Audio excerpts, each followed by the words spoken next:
요한복음 21장 7절부터 함께 읽겠습니다. 예수께서 사랑하시는 그 제자가 베드로에게 이르되 주님이시라 하니 시몬 베드로가 걷고 있다가 주님이라 하는 말을 듣고 겉옷을 두른 후에 바다로 뛰어내리더라.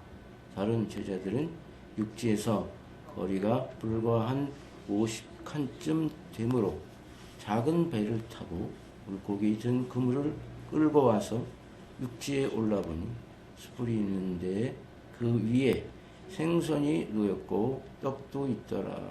예수께서 이르시되 지금 잡은 생선을 좀 가져오라 하시니 시몬 베드로가 올라가서 그물을 육지에 끌어올리니 가득히 찬 큰 고기가 153마리라. 이같이 많으나 그물이 찢어지지 아니하였더라. 예수께서 이르시되 와서 조반을 먹으라 하시니 제자들이 주님이신 줄 아는 고로 당신이 누구냐 감히 묻는 자가 없더라. 예수께서 가셔서 떡을 가져다가 그들에게 주시고 생선도 그와 같이 하시니라. 이것은 예수께서 죽은 자 가운데서 살아나신 후에 세 번째로 제자들에게 나타나신 것이라. 아멘. 시간에는 와서 조반을 먹으라. 예수님께서 제자들 아침을 차려주신 전체적인 내용을 조반을 먹으라는 말씀을 중심으로 은혜를 나누겠습니다. 아마 그 세상의 사람들이 다 각자 신앙을 가지고 살아가는데 대부분의 신앙에는 그 신앙하는 신이 감시하고 심판하고 이렇게 뭔가 옥죄는 듯한 이런 그 분위기가 대부분입니다. 아무리 그 종교 지도자의 모습이 그런 신의 모습을 부드럽게 또 아름답게 사랑으로 만들려고 해도 종교의 기본적인 모습, 잘못된 인간을 바로잡는다. 그런 의미에서 거의 신은 우리에게 두려움의 대상입니다. 그런데 예수님은 정말 그 모습을 다 깨트리십니다. 오늘 본문만 해도 예수님께서 제자들에게 아침을 차려 주십니다. 그리고 제자들이 부활하신 주님을 만나서 이 조반을 먹었고요.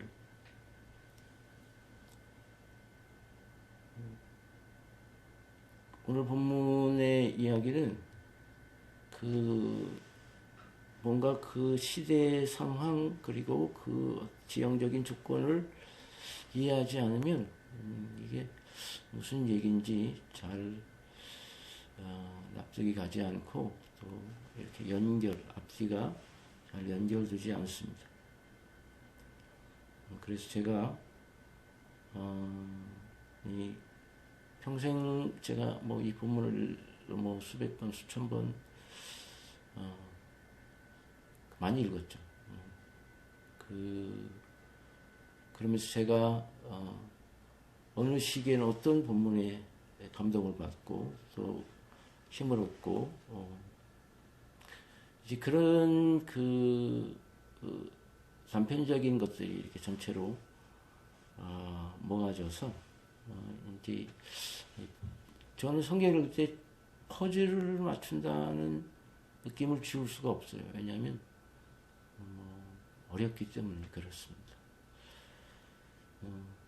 그래서 오늘 이 퍼즐이 맞추어지면서 그것이 또 우리에게 믿음이 되고 은혜가 되고 감동이 되고 힘이 될 줄로 믿습니다. 오늘 이야기를 이렇게 시작하죠. 우리 21장 1절을 우리 같이 읽겠습니다. 그 후에 예수께서 디베랴 호수에서 또 제자들에게 자기를 나타내신 이러하니라. 이 21장은 앞의 이야기와 상당히 어떤 흐름상에 있어서 아주 별개로 떨어진 이런 이야기로 보입니다. 그래서 학자들은 이것이 후기에 추가된 본문이다 이렇게 얘기하는 분도 있습니다. 그러나 이 내용은 뭐 앞에 있는 어떤 본문에도 뒤지지 않을 만큼 그렇게 귀한 내용을 담고 있습니다. 여기 특별히 나타내셨다 하는 말이 이 전체 이야기를 크게 설명하고 있습니다. 그러니까 그렇죠?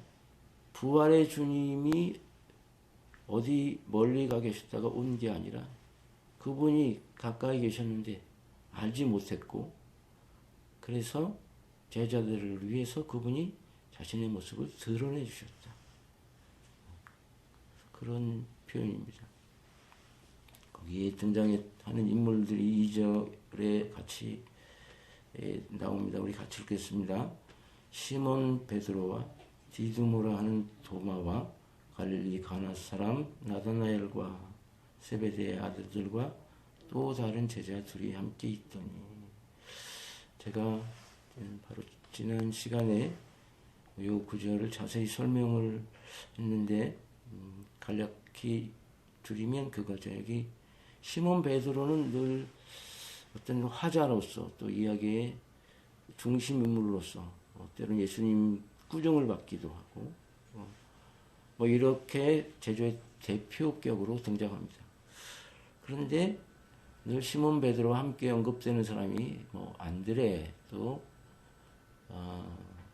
세베대의 아들 야고보 요한 이렇게 언급이 되는데 여기는 이 순서가 도마가 그 다음에 등장합니다. 디두모라 하는 도마. 디두모라는 도마. 디두모는 쌍둥이라는 말입니다. 근데 그냥 쌍둥이 도마 이렇게 표현하지 않고 쌍둥이라 하는 도마 이렇게 표현합니다. 이 사람이 갑자기 순서가 바뀌어서 앞에 나옵니다. 물론 이 앞에 도마가 예수님 오셨을 때 제자들과 함께 있지 않고 부활하신 주님을 못 뵀죠. 그랬다가 이제 8해 만에 주님이 다시 오실 때 자기가 의심하고 내가 예수님 손에 못 박히신 곳에 내 손을 넣어보고 또 옆구리에도 발에도 그렇게 해보지 않고는 내가 믿지 않겠다. 그랬다가 예수님께서 오셔서 다 보여주시고 확인시켜 주시죠. 그리고 이 디두모 이 도마가 주님을 고백합니다. 주님을 메시아로 고백합니다. 그런 이유로 여기 도마가 두 번째로 기록 순서상 이렇게 등장하는 것도 있고요. 이 도마가 우리 생각할 때는 이렇게 예수님이 도마를 이렇게 얘기하면서 마지막에 그러시잖아요. 너는 나를 본고로 믿느냐? 보지 않고 믿는 자들은 복되도다. 이렇게 얘기하지 않습니까? 그래서 흔히 이제 우리 주변에 부활절에 도마가 늘 도마요 그러죠. 그래서 도마처럼 믿으면 안 된다. 도마가 이렇게 잘려지고 난자당합니다. 제가 볼 땐 그래요. 그런데 저는 굉장히 도마에 대해서 굉장히 저하고 비슷한 사람이라는 생각을 합니다. 저도 의심이 많은 사람이고.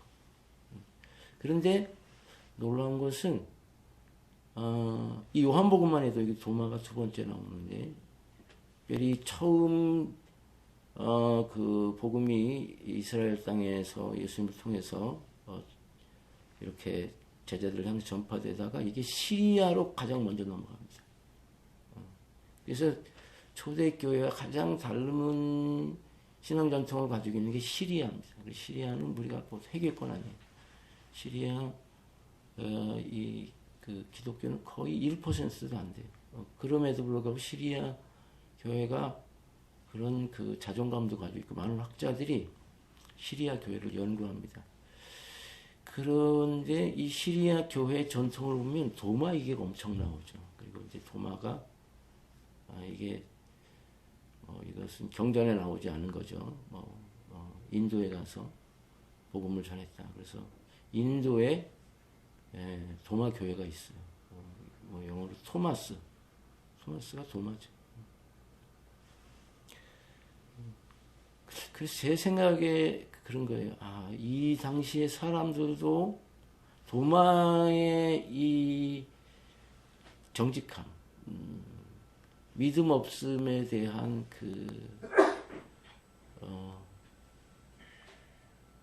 자신의 한계를 깨닫고 거기서 그걸 믿음으로 이렇게 무조건 덮어버리지 않고 거기서 회의하는 도마에 대해서 초대교회 사람들도 굉장히 그 동질감을 느꼈을 것이라는 생각을 하게 됩니다. 그래서 이 도마 행전이라는 본문을 보면 이 쌍둥이 도마에 대한 설명이 잠깐 나오는데 그게 뭐냐면 예수님과 쌍둥이 같은 그런 마음을 가진 사람 이렇게 표현을 하기도 하는데 제 생각을 해요. 이 도마가 정말 예수님을 닮고 싶어 했던 거죠. 그리고 그런 그 초대교회의 사람들도 도마와 자기를 이렇게 동일시 했다는 생각을 하면서 그래서 요한복음 이 부분이 뒷부분 후기에 첨가가 됐다면 그런 신앙적인 배경을 가지고 있기 때문에 도마가 이렇게 두 번째로 언급이 되었다는 생각을 하게 됩니다.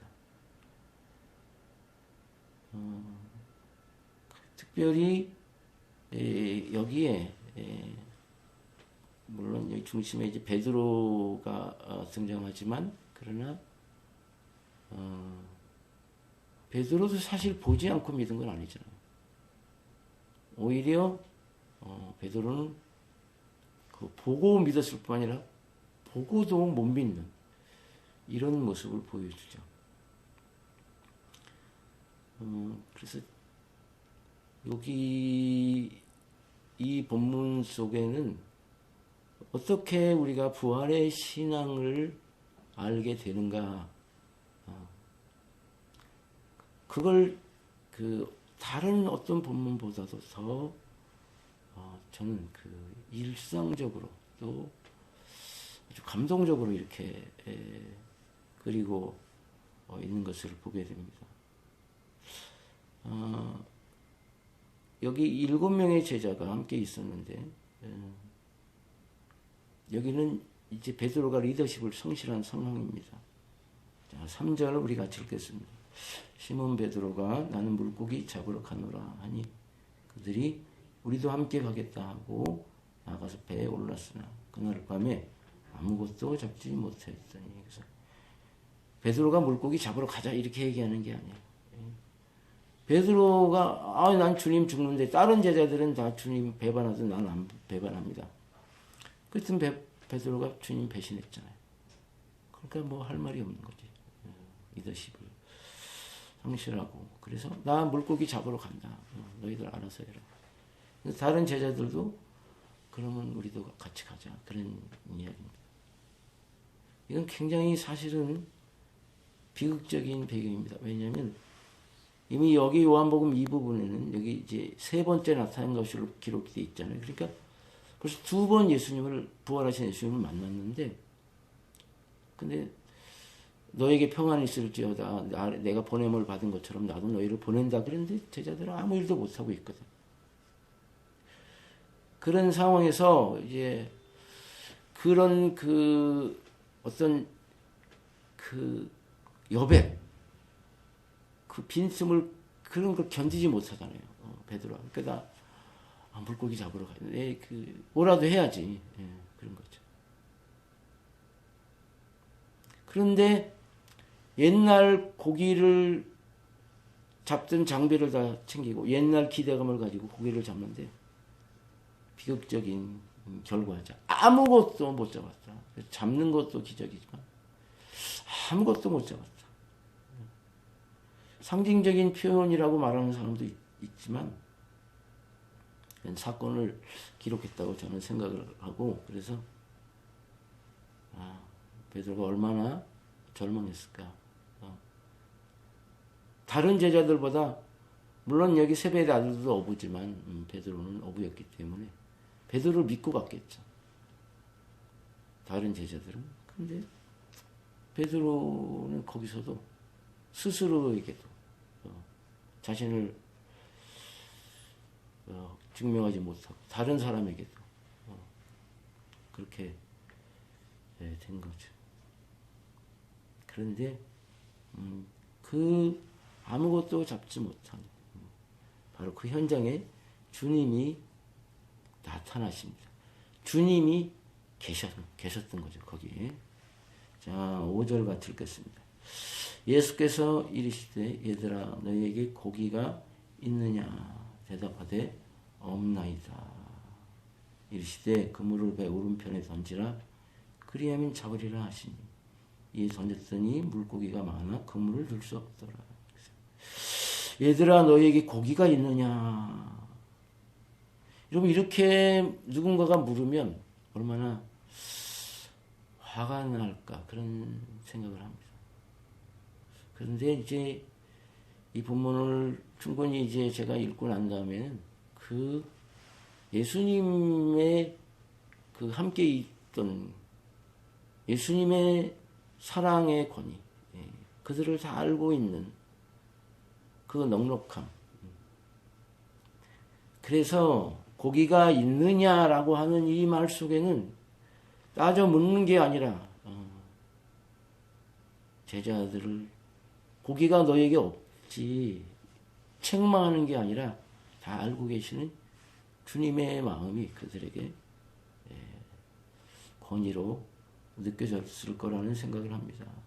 그래서 그냥 없습니다. 왜 제가 그런 해석을 하냐면 예수님인지 모르잖아요. 그런데 그물을 배 오른편에 던지라. 그래서 던진 거죠. 전혀 알지 못한 낯선 분이 묻고 이야기하는데 그거를 곧바로 따라합니다. 누가복음 5장에 이렇게 고기 잡는 이야기가 또 나오죠. 거기는 이제 깊은 데로 가서 그물을 내려라. 근데 여기는 그냥 배 오른편에 던져라. 그랬더니 놀라운 일이 생깁니다. 물고기가 많은데 어느 정도는 그물을 들 수 없을 만큼 그렇게 고기가 많이 잡혔습니다. 여기 이 후에 이제 물고기 큰 고기만 셌더니 153마리다. 근데 그물이 찢어지지 않았다. 이것도 정말 놀라운 일이지만 배 오른편에 던지라 그랬을 때 거기서 잡힌 것도 놀라운 일입니다. 왜냐하면 이게 지금 깊은 데가 아니거든.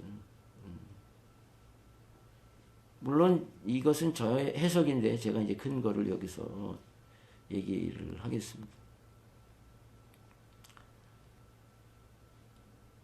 거기서 도저히 그런 고기를 건져낼 수 없는 상황인 겁니다. 근데 거기에서 엄청난 고기가 잡힌 거죠.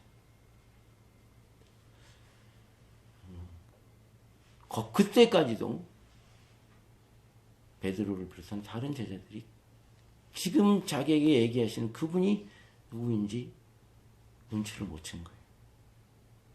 자, 7절 같이 읽겠습니다. 예수께서 사랑하시는 그 제자가 베드로에게 이르되 주님이시라 하니 시몬 베드로가 벗고 있다가 주님이라 하는 말을 듣고 겉옷을 들은 후에 바다로 뛰어내리더라. 이 사랑하시는 제자 이 사랑하시는 제자가 이 요한복음을 썼다. 근데 사실 안 밝히죠. 자신이 앞설 수가 없는 거예요. 그래서 사랑하시는 제자다. 이렇게만 표현을 합니다. 이 사람이 그제서야 이분이 주님이시구나 하는 것을 알고 시몬 베드로에게 주님이시라고 알려주는데 베드로가 겉옷을 두르고 바다로 뛰어내립니다. 그런데 저는 이 본문을 읽을 때마다 이제 어떤 주석사가 얘기하는 거를 그랬겠지 하고 제가 이렇게 받아들이는 게 뭐냐면 예수님께로 겉옷을 두른 후에 그래서 예수님 만나려면 그래도 예의를 갖춰야 되니까 겉옷을 두르고 그리고 헤엄을 쳐서 갔다. 이렇게 이제 그 해석이 있어요. 그래서 그래 맞다. 예수님 자기가 안나스 대제사장 뜰에서 3번 숯불을 쬐면서 3번 부인했었는데 뭔가 주님 앞에 내가 미안하잖아. 너무 죄송하고 그래서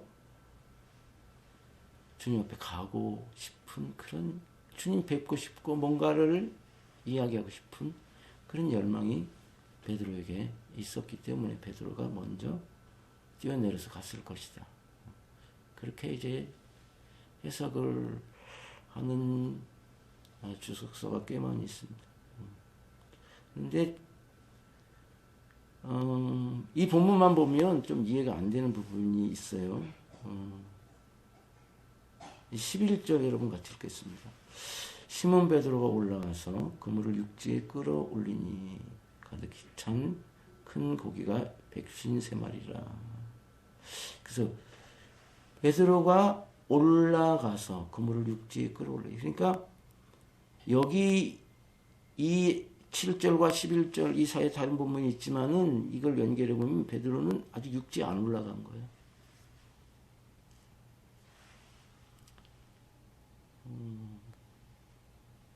그 본문만 보면 그래요. 근데 이제 조금 더 제가 자세히 설명을 하겠습니다. 자, 8절 같이 읽겠습니다. 다른 제자들은 육지에서 거리가 불과 한 50칸쯤 되므로 작은 배를 타고 물고기 든 그물을 끌고 와서 그래서 불과 이게 그냥 넘길 수가 없는 불과 이 한 50칸쯤 그러니까 200규빗 100m가 안 되는 거리거든요. 거기에 작은 배를 타고 물고기 든 그물을 끌고 갔어요. 성가시잖아요. 작은 배를 타고 물고기 든 그물을 그리로 끌고 가서 갔다는 거죠. 이 본문이 참 이해가 안 됐습니다. 왜 그랬을까? 제가 10년 전 성지순례를 갔을 때 베드로 그 디베라 바다 북쪽에 있는 숙소가 있었는데 값비싼 숙소는 아니었어요. 그런데 갈릴리 바다 호수라고 그러기도 하는데 바로 거기 붙어 있었어요. 새벽에 일어나가지고 호기심이 생겼어요. 갈릴리 바다가 어떻게 생겼나. 그래서 갈릴리 바다를 계속 들어가는데 신기한 거는요. 50m 내가 넘게 들어갔는데 여기밖에 안 차. 그래서 여기 보면 여기 바다로 뛰어내렸다 이런 표현 있잖아요. 여기 7절에 보면 바다로 뛰어내렸다 그러는데 다른 보면 호수라는 표현이 나오잖아요. 물론 깊은 데는 엄청 깊죠. 그래서 왜 작은 배를 타고 그물을 끌고 갔냐? 얕기 때문에 그 많은 고기를 잡힌 그물을 끌고 갈 수가 없는 거예요. 그게 낚시해봤어요? 그물 던져봤어? 나는 해남에 있을 때 우리 교회 권사님 아들이 우리를 데리고 무인도에 막 데리고 가고 막 이래가지고 이제 그런 경험이 있어요. 그 무인도에 갔다가 물이 그냥 빠지는 바람에 배가 걸려가지고 거기 갇혀가지고 하루 종일 거기서 오도가도 못하고 굶어 죽을 판에 그 청년이 마침 그 초소에서 이렇게 망원경으로 이렇게 보다가 우리를 발견해가지고 이제 구출하러 왔어요. 그래. 근데 그러니까 물이 조금 빠지면 못 가는 거예요. 그러면 여기 어디서 배가 생겼을까? 여기 보면 뭐 그냥 이런 표현입니다. 그냥 제가 해석한 게 그 배에 작은 거룻배가 있었던 거예요. 그렇게밖에 설명이 안 돼요. 지금 육지에 가서 작은 배를 끌고 와서 다시 갔다는 게 그거는 좀 자연스럽지가 않아요. 그러니까 아마 베드로는 만선에 엄청난 고기를 잡을 거라는 기대감을 가지고 그리고 큰 배에 실린 작은 거룻배 거기서 고기를 잡았을 때는 늘 그렇게 할 수밖에 없는, 만약에 제가 그 디베르바드 호수 북쪽에서 고기를 잡았다면 그럴 수밖에 없어요. 제가 이번에 성지순례 갔을 때 그 당시에 배가 발견이 됐어요. 그 진흙벌 속에서. 배가 그렇게 크진 않아요. 고대 배라는 게 뭐 그래요. 아주 그렇게 튼튼하지가 않고 그물도 우리가 지금 생각하는 그런 그물이 아닌 거예요. 그래서 제가 이제 해석하는 게 그거예요. 베드로가 뛰어내려서 주님께로 갔다라 그런 이야기가 없잖아. 그러니까 이게 그물이라는 게 그런 거예요. 그물에 잡혔는데 그물을 잘못 따르면 다 빠져나가 버려. 그거 아시나? 제가 이렇게 유튜브 같은 거 보면 이렇게 그물을 잡는 거 있잖아요. 그러면 자세히 보게 된다고. 나도 모르게 이제 그 당시에 그 조악한 그물. 제가 볼 때는 그래요. 베드로가 이 그물을 그 얕은 곳에 뛰어내려서 이 그물을 이렇게 끌고 이렇게 그 전체를 지휘할 수 있는 지휘자가 필요한데 베드로가 그걸 딱 버려두고 예수님께 갔다.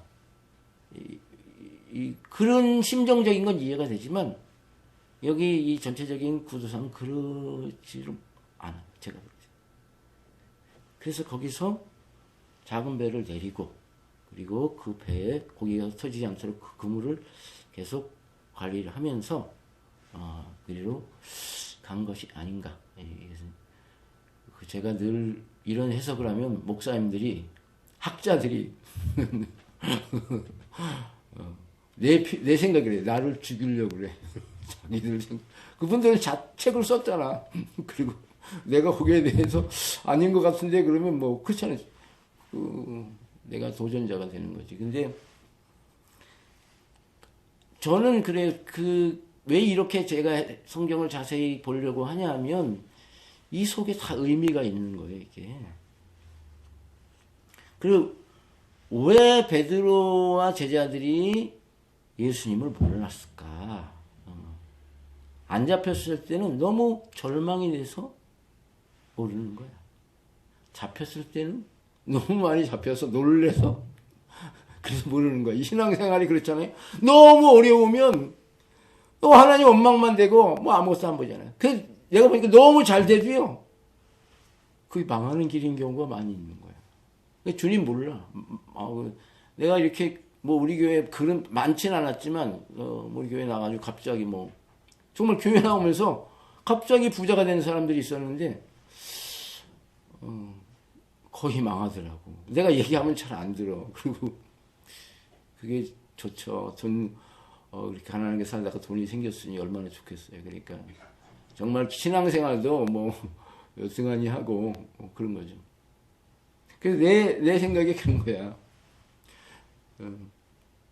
베드로가 그 말을 듣고 뛰어내렸다는 말은 뭐냐면 이걸 빨리 해결해야겠다. 그래서 빨리 이 그물을 끌고 가야겠다. 저의 해석입니다. 그래서 끌고 가서 육지에 올라 보니까 거기에 제가 볼 때는 감격적인 그런 준비가 되어 있었습니다. 9절을 같이 읽겠습니다. 육지에 올라보니 숯불이 있는데 그 위에 생선이 놓였고 떡도 있더라. 그래서 육지에 그제서야 올라간 거예요. 11절에도 시몬 베드로가 올라가서, 여기 보면 시몬 베드로가 늦게 올라가는 거죠. 밀어 다른 제자들이 끌고 가도록 도와주고. 그냥 얕으니까 이렇게 밀고 가. 그렇게 관리를 하면서. 왜냐하면 너무 많이 잡혔는데 이거 어떻게 할 거야. 육지에 올라보니까 숯불이 있었는데, 제가 성남에서 교회를 개척하고 그냥 정말 6개월 동안 한 사람, 주일학교에도 한 명 전도를 못하고 너무 절망됐을 때, 이 본문을 읽는데 숯불이 있는데 근데 이게 참 이상해요. 숯불이라는 게 그냥 단어가 들어왔어. 그래서 이 숯불이 뭘 의미하는지 모르는데 숯불이라는 단어를 읽는데 갑자기 눈물이 쏟아지는 거야. 이게 참 이상하죠. 그래서 영적인 감동이 있죠. 시편 기자가 내 영이 주님 찬양한다, 그런 표현이 있잖아요. 그래서 이거 왜 내가 이러지? 내가 이렇게 갑자기 감정적이래? 그리고 세수를 하고 와서 읽는데 또 그런 거예요. 그러면서 오히려 그 후에 깨달아지는 거야. 야, 숯불이구나. 주님이 이전에 이미 불을 피워놓고 제자들을 다 보고 계셨구나. 그렇잖아요. 나타나셨다. 그 본문, 그 말과 연결이 되지 않습니까? 제자들이 그 낯선 분의 이야기에 끌려서 그물을 그냥 내린 것과 이렇게 저는 하나가 되는 거죠. 주님이 6개월 동안 한 명도 없는데, 나는 그때는 그랬어요. 주님, 이게 의미가 있습니까? 이렇게 십자가가 많은데 내가 교회 하나 개척한다고 그게 의미가 되겠습니까? 그냥 의미가 안 되면요, 내가 목사 안 해도 되잖아요. 그리고 얼마나 설교 잘하는 목사님들, 얼마나 잘 지닌 목사님들 많습니까? 그러면서 그때 이게 주님이 나를 보기만 하면, 주님이 내가 이렇게 사는 걸 알기만 해도, 그래도 나는, 그러면 그게 힘이 되고 그 의미가 되겠습니다. 그런 거예요. 주님이 날 안 보고 계신 것 같으니까. 근데 이 숯불이라는 단어를 읽는데, 주님이 나를 알고 계시니, 보고 계시니, 그런 거예요. 그것도 내가 숯불이라는 게 이해가 되기 전에 먼저 감동이 있고 신기하죠. 그리고 숯불이라는 말이 이해가 되는 거예요. 그 외에 생선이 있고 떡도 넣었습니다. 예수님께서 거기에 또 저는 참 이 주님의 이 하나의 행동이 참 너무 감격스럽습니다. 우리 10절을 같이 읽겠습니다. 예수께서 이르시되 지금 잡은 생선을 좀 가져오라 하시니. 그래서 지금 잡은 생선을 좀 가져오라. 좀이라는 표현이 원문에는 없는 것 같아요. 내가 아침에 급하게 뒤져봤는데, 근데 상당히 적절한 표현 같아요. 주님이 이미 예비하셨다는 거죠. 이 말은 조반을 예비하시고, 그리고 베드로와 제자들이 어쨌든 건져 올린 그 고기를 같이 거기에 구워서 그들과 하나가 되는, 그들을 인정해주고 그들을 품어주는 그 잔치의 주님이 주인이시지만 그 잔치의 제자들도 자신들이 수고해서 얻은 것을 이렇게 내어놓을 수 있도록 주님께서 큰 배려를 하신 거죠. 자, 11절 같이 읽겠습니다. 시몬 베드로가 올라가서 그물을 육지에 끌어올리니 가득히 찬 큰 고기가 153마리라. 이같이 많으나 그물이 찢어지지 아니하였더라. 이게 참 신기한 거죠. 찢어지지 않았어. 이게 너무 신기한 거죠. 이 이야기는 그래요. 주님이 말씀하셨고 주님이 지금 함께 계셨기 때문에, 그래서 찢어지지 않은 거죠. 이건 뭐 학자들이 공통되게 교회의 통일성을 상징합니다. 교회가 분열 안 된다. 근데 교회 역사를 보면 얼마나 교회가 서로 싸우고 그러는지. 교리라는 게 내가 보면 그래요. 이게 무슨 뭐 학자들이 뭐 신앙을 뭐 이렇게 해갖고 신앙을 고치시키고 뭐 이래서 만들었다. 그런 것도 있어요. 그런데 다분히 정치적인 싸움인 거지. 권력 싸움이지. 그러나 초대교회 모습을 보면 그렇잖아요. 정말 사도행전만 봐도 뭐 서로 원수처럼 지내던 사람들이 다 마가의 다락방에 모이잖아요. 그래서 함께 기도하잖아요. 이게 한 마음이 된다는 게 참 쉽지 않은데 주님이 주인 되셨기 때문에 그물이 찢어지지 않고 물론 여기 고기는 물론 이 고기 잡는 것은 예수님이 내가 너희를 사람을 낚는 어부가 되게 하리라 이렇게 말씀하셨잖아요. 그래서 이 초대교회를 이제 이 초대교회를 연구한 사람들이 이렇게 얘기합니다. 부활 증인 공동체다. 주님이 부활하신 것을 알리는 뭐 우리말로 만 전도인데 요즘은 뭐 전도는 그냥 교회에다가 사람을 그냥 어떻게든 교회에 끌고 오는 걸 뭐 그것도 뭐 의미가 없진 않겠습니다만 정말 부활을 경험한 사람으로 사는 거죠. 이렇게 부활을 경험했는데 뭐가 걱정이야. 뭘 조그만 걸 가지고 뭘 조금 힘들자고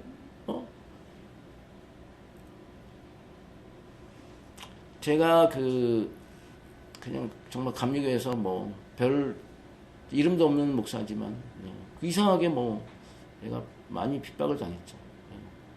교단으로부터 교권 그것이 뭐 너 죽인다 매장시킨다 감리교에서 목회하지 못하게 한다. 근데 지금 생각해보면 내가 개인인 게 아니라 주님이 다 품게 하신 거예요. 내가 부활신앙이 없었으면 그게 불가능했겠죠. 내가 그렇다고 뭐 부활신앙이 투철해서 지금도 나는 뭐 영생에 대한 그런 꿈을 가지고 그러지는 않아요. 그런 삶의 그 단계마다 주님이 주시는 은혜가 있더라고요. 나는 순교에 대한 거를 읽으면서 늘 그런 생각이에요. 순교 두렵잖아요. 그때에는 순교할 만한 힘을 주셔. 살아갈 힘. 오늘 일용할 양식 그거잖아요. 내가 오늘 살아가는 거야. 여기 결국 이렇게 주님이 조반을 먼저 먹여주시고 그들을 위로하시고 힘 주셔서 이 다음에 보면 베드로에게 내 양을 먹이라. 결국은 사람들을 품고 여기 요한복음 뒷부분에는 선교라는 것보다 목양에 대한 얘기가 나와요. 이렇게 뭐 비슷한 얘기일 수 있어요. 근데 그렇잖아요. 우리가 주님의 은혜를 받고 우리가 또 세상에 보냄을 받은 거지 않습니까? 여기 예수님이 그 제자들에게 나타났을 때 유대인들을 둘러서 문들을 잠갔는데 한가운데 오셨다 그랬잖아요. 한가운데. 예상하지 않은 사건은 늘 불행한 일이고 두려운 일인데 예상하지 않았던 그 사건 속에 주님이 오신 거예요. 거기에 평안이 있었고 부활의 경험이라는 건 정말 그런 거죠. 예상하지 않은 미지의 세계가 단지 두려운 게 아니라 거기에 희망도 있고 거기에 정말 축복이 있고 난 그래서 너 매장시킬 거야 그 이야기를 들었을 때 만약에 이런 복음을 몰랐으면 내가 그 사람 원수로 삼았겠지. 그러나 그 사람 목사인데 이런 생각이 선배 목사님인데 이런 거. 그러니까 나는 그분들을 만날 때 당당하고 떳떳하죠. 늘 그분들이 한편으로 고마워하기도 하고.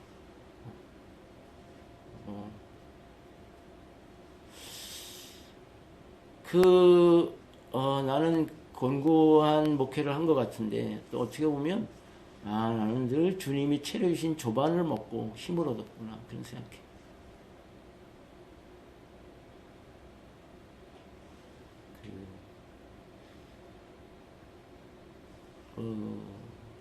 나는 그래서 우리 교회가 나는 굉장히 의미 있는 교회. 그렇죠. 우리가 모이는 수가 이렇게 작지만 우리가 함께 주님을 이렇게 우리의 모습 그대로 정직하게 만나려고 했고, 그렇게 우리가 부대끼며 살아온 이 신앙의 흔적들이 나는 또 세상을 향해서 메시지가 될 거라는 확신을 갖고 있습니다. 또 그렇게 살아온 것이 세상에 지금까지 그렇게 여러분이 산 것 자체가 견딘 것 자체가 순간순간 우리가 주님 손을 놓쳤지만 그러나 주님이 우리를 끝까지 붙들어 주셔서 이렇게 이기게 하시고 중국에는 악을 손으로 갚는 데까지, 그래서 부활의 신앙으로 우리를 참으로 힘 있는 자로, 참으로 아름다운 자로, 죽음과 죄악을 이기고 덮는 자로, 살리는 자로 살아가게 하실 줄로 믿습니다. 기도하시겠습니다.